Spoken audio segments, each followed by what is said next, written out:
మా అత్తయ్య గారికి చిన్న కంటిలో ప్రాబ్లం ఉంటే దానికోసమని హాస్పిటల్కి వెళ్ళాము. అయితే యూట్యూబ్లో పోస్ట్ చేశాను కానీ ఇన్స్టాలో ఎప్పుడు పోస్ట్ చేయలేదు. అవయవదానం నేను చేద్దాము అని అనుకుంటున్నాను అని. ఎప్పటి నుంచో అవయవదానం చేయడానికి నేను ఇంట్రెస్టెడే, కానీ కరెక్ట్ అయిన ప్లాట్ఫామ్ దొరక ఆగానని చెప్పాను. అయితే లాస్ట్ టైం ఈ హాస్పిటల్లో నేను అడిగినప్పుడు చెప్పాను కదా, కరెక్ట్ అయిన ఇన్ఫర్మేషన్ నాకు ఎవరు ఇవ్వలేదు అని.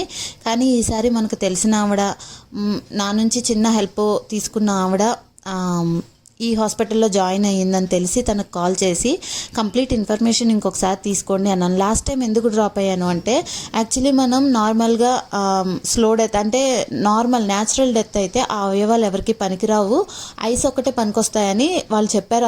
అది కూడా వాళ్ళు నాకు సరిగ్గా ఇన్ఫర్మేషన్ ఇవ్వలేదండి. సో తనకి కాల్ చేసి అప్పుడు నాకు అర్థమైంది ఏంటంటే, మనం నార్మల్గా న్యాచురల్ డెత్ అయితే ఏ పెయిన్ లేకుండా, అంటే సడన్ డెత్ కాకుండా న్యాచురల్ డెత్ అయితే మన అవయవాలు ఎవరికి పనికిరావు, ఒకవేళ డొనేట్ చేసినా మెడిసిన్ చదువుకునే వారికే యూజ్ అవుతాయి అని చెప్పారు. సో నేను అప్పుడే ఐస్ డొనేట్ చేద్దామని డిసైడ్ అయ్యాను.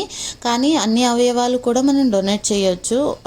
నాకు నమ్మకం ఉంది దేవుడి మీద. నాకు న్యాచురల్ డెత్ కాకుండా ఎవరికైనా యూజ్ అయ్యే డెత్ వస్తే నేను హ్యాపీ.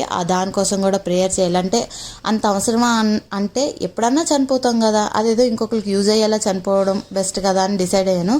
అందుకే అవయవదానం కోసం మొత్తం ఒకసారి కనుక్కుని ఇన్ఫర్మేషన్ చెప్పమన్నాను. తను ఓకే అంది. సో దానికోసం ఆలోచిస్తేనే కొంచెం మనం ఈ ప్రపంచంలో శాశ్వతంగా ఉండిపోం కదా, మన చావు కూడా ఇంకొకరికి ఉపయోగపడేలా ఉంటే ఇంకా అంతకన్నా మించింది ఏం కావాలి అనిపించింది.